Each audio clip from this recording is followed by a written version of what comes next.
कृषी विज्ञान केंद्र बोरगाव तालुका जिल्हा सातारा येथील अधिकारी व कर्मचारी यांना न्याय व योग्य हक्क मिळावे यासाठी त्यांनी आंदोलन चालू केलेले आहे।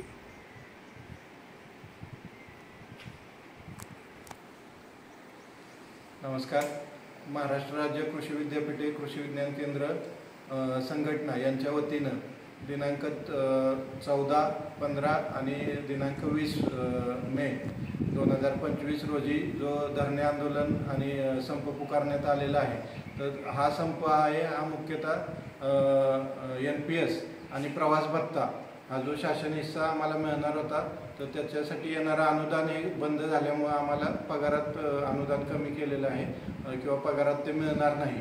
तर या आमच्या हक्कासाठी NPSचा आणि TA हा आमच्या हक्काचा असून तो आम्हाला मिळावा यासाठी आम्ही हे आंदोलन 3 टप्प्यामध्ये करत आहोत। दिनांक 20 तारखेला आम्ही राहुरीला महात्मा फुले कृषी विद्यापीठात जाऊन माननीय कुलसचिव कुलगुरू यांना निवेदन देणार आहे आणि तिथं धरणे आंदोलन करणार आहे। तर हे हक्काचं असल्यामुळं 2011 पासून हा सर्व कृषी विज्ञान केंद्रामध्ये स्टाफ हा कार्यरत आहे आणि शेतकऱ्यांच्या येणाऱ्या अडचणी आहेत जिल्हा स्तरावरती, तर हे सोडवण्यासाठी हा सगळा स्टाफ काम करत आहे आणि यांना कोणताही विद्यापीठाचा इतर लाभ दिला जात नाही। तर हे लाभ मिळावेत आणि आम्हाला विद्यापीठाच्या सेवा समायोजित करून मिळावं यासाठी आम्ही लढत आहोत।